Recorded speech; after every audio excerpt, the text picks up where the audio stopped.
अंग्रेजी के सबसे महत्वपूर्ण वर्ड जो इस प्रकार हैं, जैसे कि one of, some of, any of, both of, all of, और इन सभी शब्दों का प्रयोग with meaning and examples in English and Hindi सीखेंगे। इसके बाद वर्ड का प्रयोग कैसे किया जाता है, अलग अलग तरीके से, अलग अलग शब्दों के साथ, अलग अलग मीनिंग में, तो इन सभी शब्दों का प्रयोग इस वीडियो में सीखेंगे। पहला शब्द है ऑल ऑफ, और इसका मतलब है मैं सभी, और इसका प्रयोग स्पोकन इंग्लिश में most of the time people speak, जैसे कि मैं उन सभी से मिलना चाहता हूँ, तो उन सभी से या सभी से, तो कैसे होगा, आई वॉन्ट टू मीट, मैं मिलना चाहता हूँ, ऑल ऑफ देम, उनमें से सभी से। मैं से जैसे मैं मान लेता हूं कि यहाँ पर 10 लोग हैं और मैं 10 में से सभी से मिलना चाहता हूं, लेकिन मैं एग्जैक्ट 10 नहीं बोल रहा, मैं 10 को उनमें बोल रहा हूं। उनमें से सभी मतलब कि 10 के 10 से। आप सभी बाजार क्यों जा रहे हो, तो कैसे बोल सकते हैं, why are all of you going to market.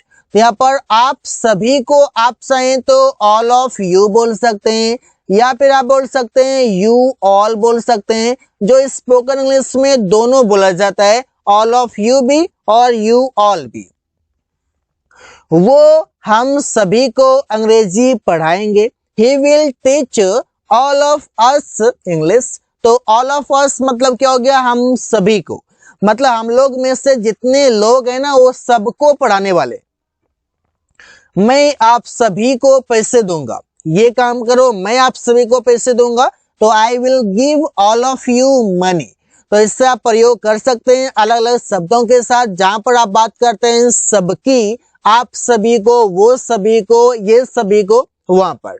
अगला शब्द है एनी ऑफ, जिसका मतलब है में से कोई। में से कोई मीन्स क्या, इंडेफिनिट है कोई, तो इसे मैं उनमें से किसी को नहीं जानता हूं, आई डोंट नो, मैं नहीं जानता हूं, एनी ऑफ दैम, उनमें से किसी को। उनमें मतलब यहाँ पर बहुत सारे लोग हैं और उनमें से किसी को नहीं जानता हूं। उनमें से कोई क्रिकेट नहीं खेलेगा, any of them will not play cricket. कि मतलब आप बोल सकते हैं कि यहाँ पर दैम का मतलब है कि यहाँ पर कई सारे लोग हैं और उनमें से कोई एक भी नहीं खेलेगा, एक भी कोई काम नहीं करेगा, या एक भी कोई काम करे, उनमें से कोई करेगा, या तो एक करेगा या एक नहीं करेगा, मतलब बात एक की हो रही है, वो भी इंडेफिनिट रूप से। उनमें से कोई नहीं आया, any of them did not come. क्या उनमें से कोई खाना खाएगा, will any of them eat food. तो इससे आप सेंटेंसेस बना सकते हैं, I hope you are getting this one because it is very easy. अगला है मोस्ट ऑफ, मतलब है ज्यादातर, या फिर आप इसे बोल सकते हैं अधिकतर। तो इसका भी प्रयोग ना काफी ज्यादा स्पोकन इंग्लिश में किया जाता है। मैं वो सभी शब्द लाया हूं जो स्पोकन इंग्लिश में काफी ज्यादा प्रयोग करते हैं, और इसके बिना तो अंग्रेजी आप समझिए कि बहुत सारे ऐसे कम लोग हैं जो इसका प्रयोग नहीं करते हैं। मतलब कि आप कह सकते हैं सबके सब। ज्यादातर लोग शराब पीते हैं, जैसे बोल सकते हैं गांव में ज्यादातर लोग शराब पीते हैं, या शहर में ज्यादातर लोग शराब पीते हैं, तो कैसे बोलेंगे, मोस्ट ऑफ पीपल, ज्यादातर लोग, ड्रिंक वाइन, शराब पीते हैं। ज्यादातर लोग बेईमान हैं, most of the people are dishonest. यहाँ पर मोस्ट ऑफ के बाद जो नाउन आएगा ना, वो नाउन होगा प्लुरल। ज्यादातर लोग अंग्रेजी सीखना चाहते हैं, because you know in office English is used, so everybody wants to speak English, everybody wants to learn to speak English. तो इससे आप कर सकते हैं। तो most of the people want to learn English, ज्यादातर लोग अंग्रेजी सीखना चाहते हैं। ज्यादातर बच्चे नटखट होते हैं, most of the children are naughty. तो इससे आप बोल सकते हैं। अगला शब्द है नन ऑफ, मतलब है में से कोई नहीं, मतलब कि सबके सब ना है। जैसे आप बोल सकते हैं यहाँ पर इस तरीके से कि उनमें से कोई नहीं मुझसे मिला है, मतलब कोई नहीं मिला है, तो बोलेंगे आई हैव मेट, मैं मिला हूं, नन ऑफ देम, उनमें से किसी से नहीं। ऐसे भी आप बोल सकते हैं। या फिर अगर बताना होगा कि ये सभी सब्जेक्ट बनेगा उनमें से कोई, तो आप यहाँ पर बोलेंगे none of them none of them have met me। तो इससे आप बोल सकते हैं मेरे भाई में से कोई बेरोजगार नहीं है। None of my brothers are jobless। अमन के दोस्त में से कोई खाना नहीं खाया है। None of Aman's friends have eaten food। उनमें से कोई किताबें नई नहीं है, मतलब कि none of the books are new। तो इससे आप बोलेंगे none of के बाद जो नाउन आएगा ना वो प्लूरल नाउन आएगा, इससे आप याद रखना पड़ेगा इसे।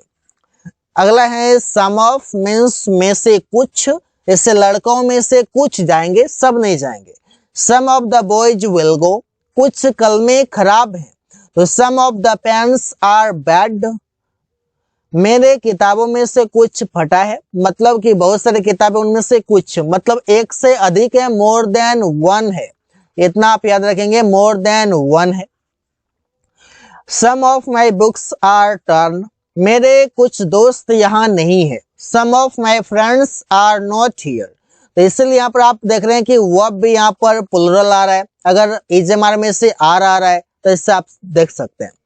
अगला है बोथ ऑफ मीन्स है दोनों, जिससे आप बोलते हैं ना कि हम दोनों किताब पढ़ रहे हैं, तो both of us are reading the book, वे दोनों अंग्रेजी सीख रहे हैं। Both of them are learning English, तो बोथ का जो हिंदी मतलब है ना वो हिंदी मतलब ही होता है दोनों। इस तरीके से मतलब कि एक है कोई दो है तो मतलब दोनों के दोनों। क्या तुम दोनों किताब पढ़ रहे हो? Are both of you reading a book, तुम दोनों कार चलाना नहीं जानते हो। Both of you don't know how to drive a car, that means both of you का मतलब हो गया दोनों, बोथ ऑफ देम उनमें से दोनों, मतलब सबके सब। अब यहाँ पर वन ऑफ मतलब है में से एक, जैसे मेरे किताबों में से एक तुम्हारा है, मतलब मेरे पास जितनी किताबें ना उसमें से एक तुम्हारा है, तो one of my books is yours. यहाँ पर जो इज लगाए ना तो ये वन को देखकर लगाए, इस वजह से यहाँ पर इज है, नहीं तो आप बुक देखेंगे तो लगेगा ये प्लूरल है, तो फिर इज कैसे आ गया। उनमें से एक बाजार जा रहा है, one of them is going to market, हम लोगों में से एक दिल्ली जा रहा है। One of us is going to Delhi, मेरे दोस्तों में से एक के पास नया कार है। One of my friends has a new car, तो इससे आप सेंटेंस बनाते हैं। अगला जो वर्ड है वो है फ्यू ऑफ, और इसका मतलब है में से कुछ, जैसे कुछ लड़कियां बाजार जा रही है, तो few of the girls are going to market, मतलब कि एग्जैक्ट नहीं पता कि कितने जा रहे हैं, लेकिन ये फ्यू का भी प्रयोग तब करेंगे ना जब वो नाउन होना चाहिए काउंटेबल, काउंटेबल नाउन होगा तब। कुछ लड़के हल्ला कर रहे हैं, few of the boys are making a noise, मेरे कुछ दोस्त मुझसे नाराज हैं। Few of my friends are angry with me, कुछ लोग अंग्रेजी में बात कर रहे हैं। Few of the people are talking in English, यहाँ पर जो नाउन भी आएगा काउंटेबल नाउन आएगा और वो नाउन होगा प्लूरल। अब आगे देखते हैं यूज व्हाट का अलग अलग तरीके से। व्हाट का मतलब है कैसा रहेगा, मतलब कि व्हाट के साथ अबाउट भी जुड़ेगा, इसके बाद बिफोर ऑब्जेक्ट क्वेश्चन मार्क आएगा। वो किताब खरीदना कैसा रहेगा, what about buying that book, burger खाना कैसा रहेगा, what about having burger, having means आप कह सकते हैं इज इक्वल टू ईटिंग। अंग्रेजी में बात करना कैसा रहेगा, what about talking in English. अब सिचुएशन देखिए कि कब इसका प्रयोग करते हैं। इसका प्रयोग करते हैं जब हम ग्रुप में होते हैं, फ्रेंड्स के साथ होते हैं, उसमें हम कुछ प्लानिंग करते हैं कि ये करना कैसा रहेगा, तो वहां पर आप बोलते हैं उससे बात करना कैसा रहेगा, तो what about talking with him या टॉकिंग टू हिम लगाइए क्योंकि टू हिम ज्यादा प्रयोग होता है। What about talking to him, तो इससे आप बोल सकते हैं, सेंटेंस बना सकते हैं। अगला है जो व्हाट का मतलब है वो है जो, और जो का प्रयोग आप इस तरीके से करते हैं कि व्हाट के बाद कोई सेंटेंस का प्रयोग करते हैं।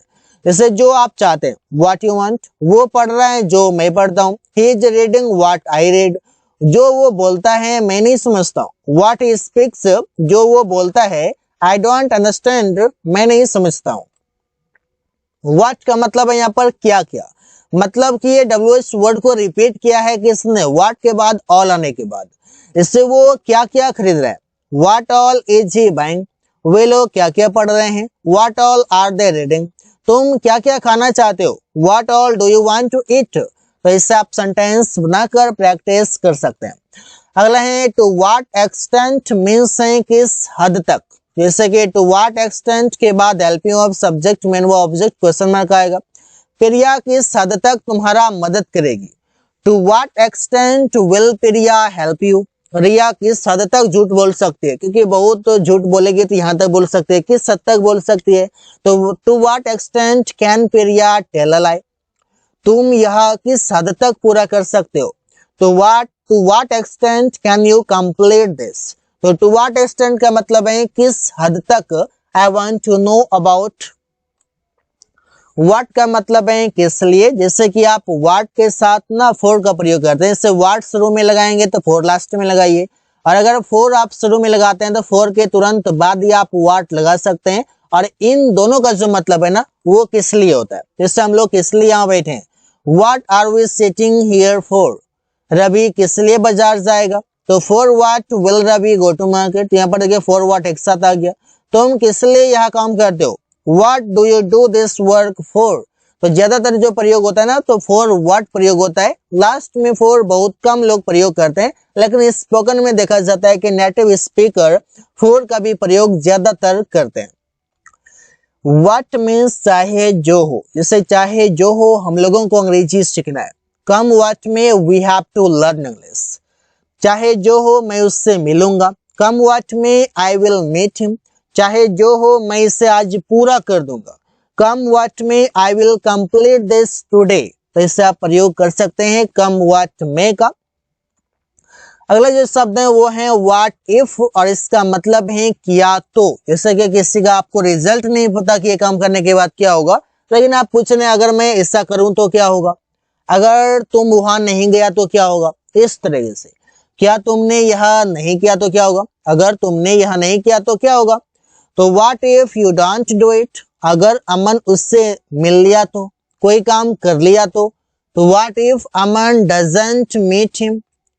अगर वो एक कार खरीद लिया तो what if he buys a car. तो इससे आप सेंटेंसेस बना सकते हैं, कई सारे व्हाट इफ के बाद सब्जेक्ट आएगा, डोंट या डजंट आएगा, V1 ऑब्जेक्ट या क्वेश्चन मार्क आएगा, तो इससे आप सेंटेंसेस बना सकते हैं।